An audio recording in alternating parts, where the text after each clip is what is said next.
సంవత్సరాలైనా, ఆయన మరణించి 80 సంవత్సరాలైనా కానీ ఈరోజు మనందరి మనసుల్లో, జనాల మనసుల్లో ఇంకా ఇంకా ఇంకా ఇప్పుడు కాదు, ఇంకొక 80-800 సంవత్సరాలైనా సరే రంగా గారు అలానే గుర్తుండిపోతారు, మన గుండెల్లో అలానే నిలిచిపోతారు.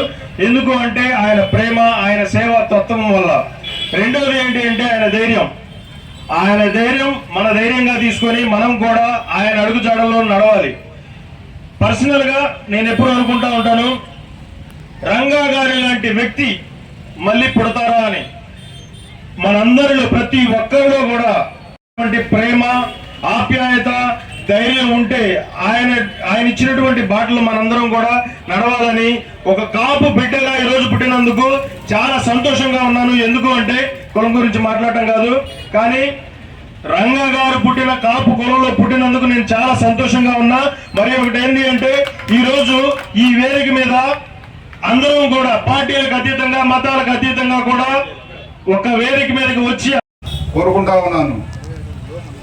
ఈ కార్యక్రమాన్ని ఇంత ఘనంగా అందరూ వచ్చి